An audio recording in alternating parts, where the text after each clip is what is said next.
It doesn't matter how many times you see the Great Pyramid, it's always astounding. Its size, its symmetry, and most impressively, that it's been here for 4,500 years.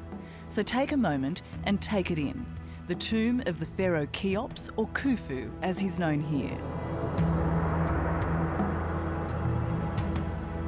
It's completely boggling. You look at it and you think, what is it? Talk to me, do something, for God's sake, don't just stand there. It's sort of really weird. British archaeologist John Romer first saw the Great Pyramid 40 years ago. Ever since, like so many others, he's been trying to figure out how it was built. You know, there's an old Arab saying, man fears time, but time fears the pyramids. It's the oldest thing in the world, and it just stands there. They're impressive today, but imagine the pyramids in ancient times, completely white, shimmering in the desert. Visitors to this land must have just looked and wondered, and they probably asked the same question we ask today. How did they do it?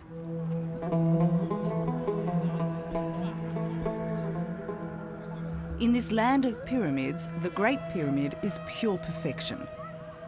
It's not just a huge pile of rocks neatly placed on top of each other.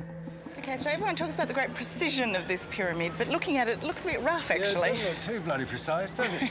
But made well before mathematics was recognised, 2,000 years before Pythagoras came up with his triangle theorem, its perfect angles and joins make this the most precise and most confounding building in the world.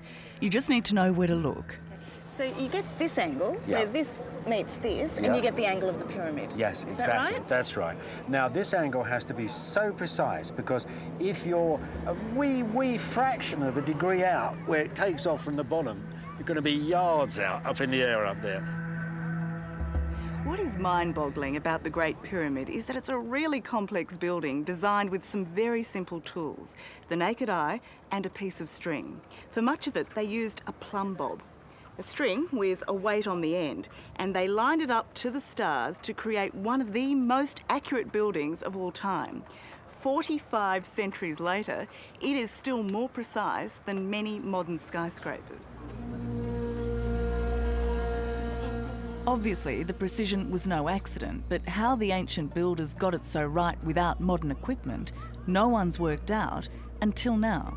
So what are we looking at here? Well, this is one of the 4 survey points that are absolutely key to understanding how this pyramid was made. People have been tripping over these survey marks for centuries, but extraordinarily, John Romer is the first to see their significance, to crack one of the pyramid's startling secrets. That's the 3rd one. That's the 3rd in the line. Yep. This one here is really exciting. He's discovered a one-to-one plan of the pyramid mapped out on the Giza Plateau, right next to the Great Pyramid. The plan of the pyramid is the pyramid itself, because if you really want to keep something that accurate, the way to do is to make your plan at the same size as the finished thing.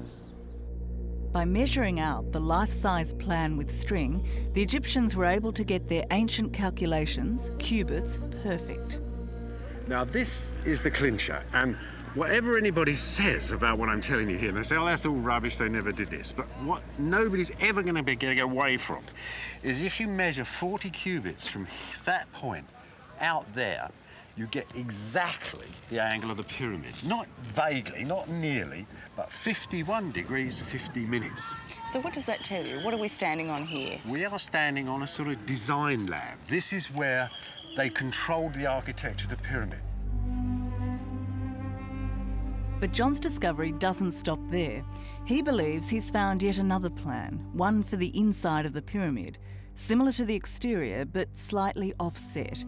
The difference between the 2 grids giving the pyramid its magical angles. Why haven't these 2 plans been discovered before now? People were looking for a single design, and what I found was there was no single design, there were 2. You know, 2 designs just slightly disjuncted one from the other, rather like a double helix. And that, I think, put earlier people off, because what they imagined was there must be a single plan. It's called Mahmoud's Hole.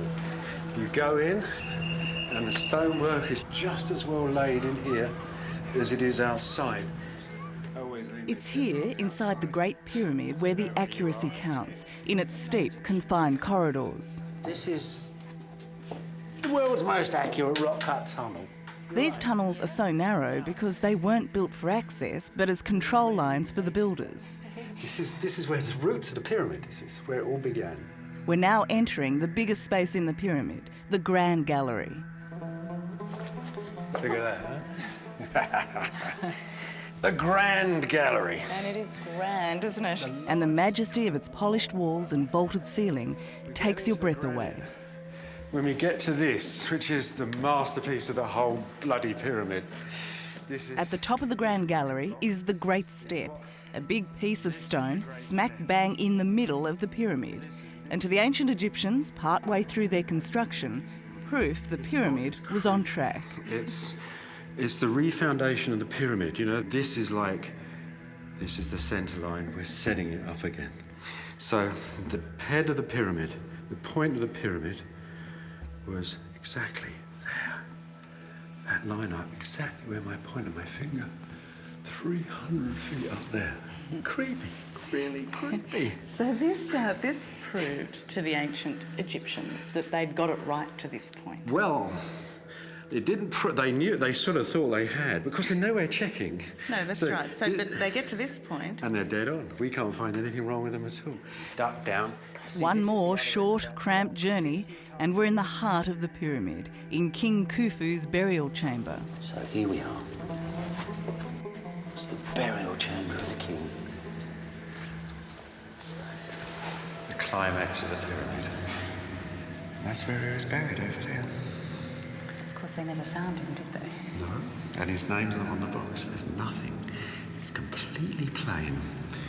It's like the other rest. There are no ornate hieroglyphs in this large tomb, but its granite walls are perfect.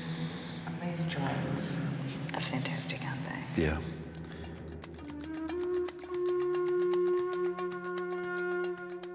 When King Khufu died, his burial chamber was filled with luxuries from home, gold inlaid furniture and well-crafted jewellery. 4,500 years ago, it was a beautiful and sophisticated time. The only surviving statue of King Khufu, the bloke who built one of the 7 wonders of the world, is here at the Cairo Museum, and it's tiny. Why is this the only thing that remains of Khufu? It's just chance. All of ancient Egypt, what's left is just chance. You get one king, you get 100 statues, you get the guy who makes the Great Pyramid, you end up with this. You like this little statue, obviously. Well, he's a friend of mine. Lovely little bloke looking out into eternity. Look at him. Back in the pyramid, this is where the adventure gets even more exciting. You're right up there. It's a bit steep. Yeah, I'm fine. So off, yeah. Up a steep, unstable ladder into a tiny, claustrophobic corridor. You all right, my dear? Yes. There you are. Oh, I thought tomb raiding was meant to be fun. Yeah, well... We're exploring the small spaces above the king's burial chamber. No one's allowed up here, and this is one of the reasons why. I'm stuck. What makes this crazy journey worth it is that it's here, in these hot and airless chambers, that you get to see the marks of the pyramid makers.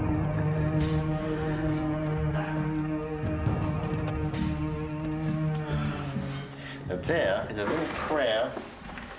May the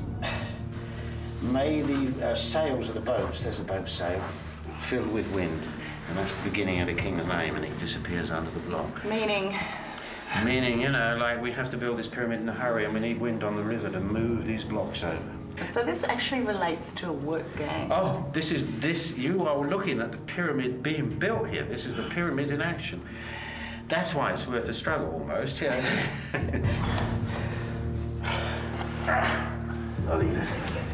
Right. Yeah, thank you. So this is the final vault. You almost want to pinch yourself.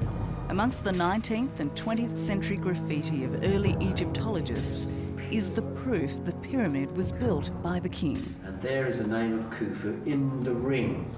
Just along this wall here. And everywhere, the red, obsessively straight survey lines from 4,500 years ago, showing how each rock fitted exactly into place. Yep. So that one there will line up with that one there.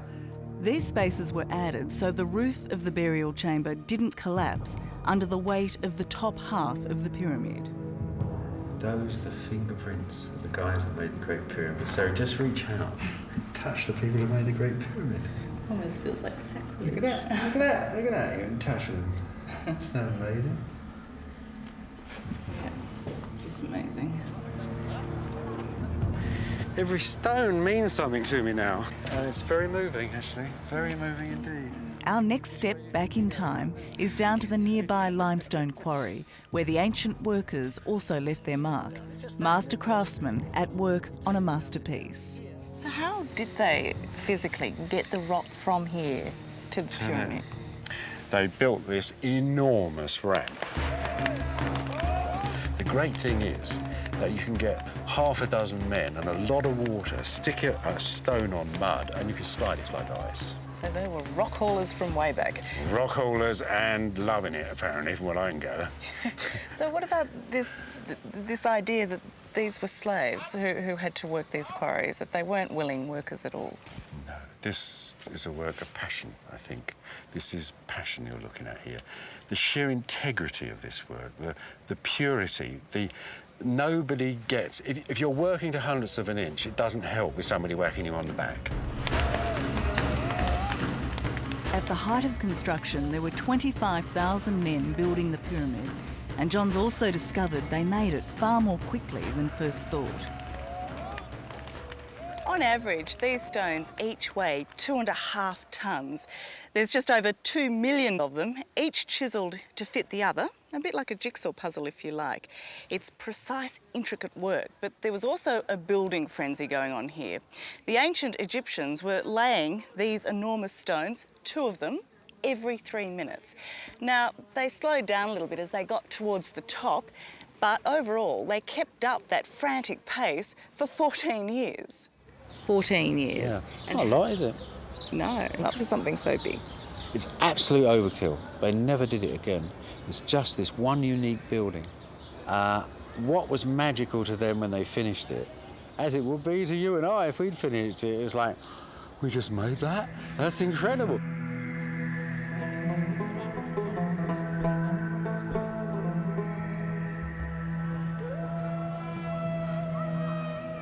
Wouldn't you love to have seen the Great Pyramid back then, before its limestone casing was ransacked, in all its white, gleaming glory?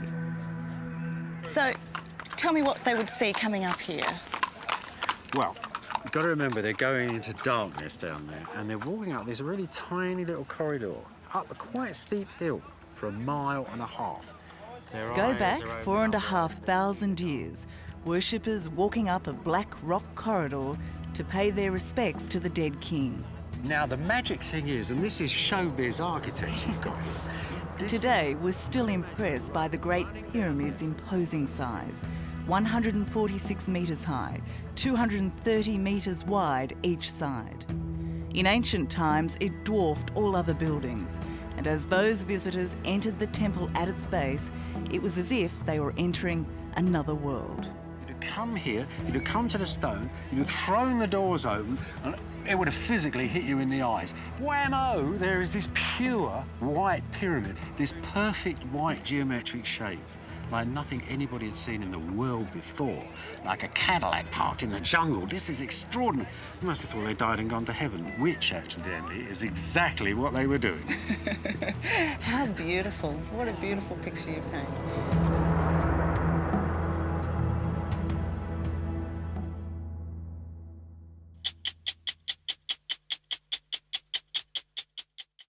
Hello, I'm Tara Brown. Thanks for watching. To keep up with the latest from 60 Minutes Australia, make sure you subscribe to our channel. You can also download the 9Now app for full episodes and other exclusive 60 Minutes content.